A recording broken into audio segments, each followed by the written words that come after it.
Steve Jobs was famously ousted from his own company, Apple, back in 1985. The company saw a steady decline in the following years, and by 1997, the situation had deteriorated so much that Apple, the most valuable company in the world today, was on the brink of declaring bankruptcy. This was when the board at Apple decided to bring Steve Jobs back as the CEO to turn things around. And this was at a time when Apple was primarily known for manufacturing and selling computers. But the reason why Apple went on to become a multi-trillion-dollar company and Steve Jobs commands a cult following even several years after his death was not the iMac or any other computer, but the iPhone.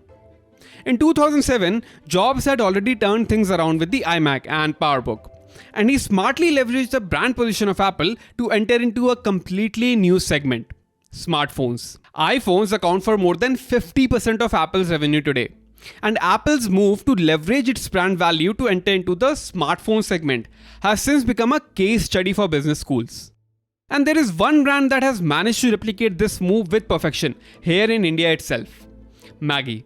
Although the mention of Maggi immediately reminds us of their instant noodles, what you may not know is that Maggi also leads in the tomato ketchup segment, and it is estimated to command a share of more than 50% in the 5,000 crore tomato ketchup market of India. But how did Maggi manage to achieve this? Well, that story actually begins in the 1980s with the launch of Maggi noodles in India. Maggi is owned by Nestle, a Swiss multinational giant that also owns Kit Kat, Nescafe and Milkmaid. And while Nestle has been present in India since 1912, Maggi was launched in India much later in 1983. At this time, the concept of instant noodles was almost unheard of in India. So when Nestle launched Maggi, it faced the extremely tricky task of generating a new market altogether. But Nestle was no ordinary brand, and it smartly recognized that the primary customers for Maggi noodles were children and their mothers. So Maggi was positioned as a convenient and tasty evening snack that killed two birds with one stone.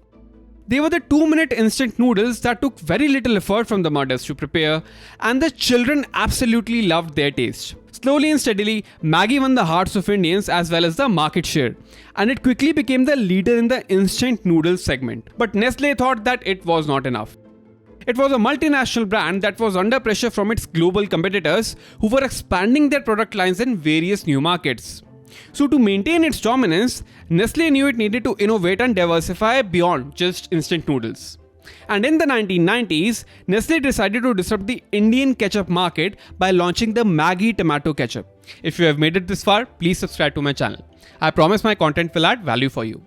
Moving on. At this time, the ketchup market in India was severely fragmented and disorganized. This market was filled with small-scale players, with the only exception being Kissan. But even Kissan was struggling at this time to get a healthy sales volume, and there was a reason for this. There wasn't a big demand for ketchup to begin with. Think about the things that you eat ketchup with. It's usually burgers, pizza, sandwich, and french fries, right? And before the 1990s, these items themselves were not very common in India to begin with. But as the Indian food palette became more influenced by Western foods, and as the Indian market itself started opening up after the liberalization reforms of 1991, these food items began becoming more and more common. And Nestle cleverly observed this trend and realized that a huge market for tomato ketchup was opening up in India in the years to come. Now, you might wonder here that if the opportunity in the ketchup industry was so huge, why was no other company able to capture it, right?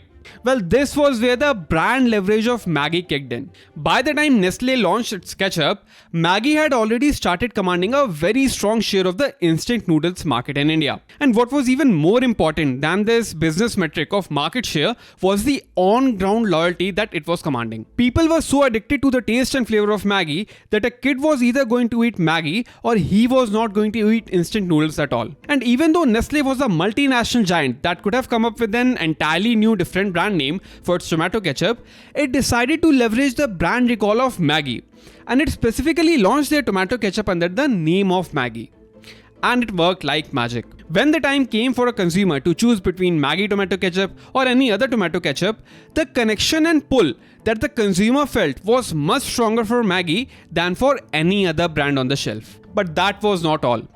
You cannot have a good business if you do not have a good product. And Nestle made sure that they came up with a ketchup that people absolutely loved. There was some initial struggle to come up with the right recipe, since Indians tend to favor more robust and spicy flavors compared to the Western markets that Nestle was used to. But eventually, Nestle was able to create a unique taste profile that aligned with Indian taste buds. But it did not stop there.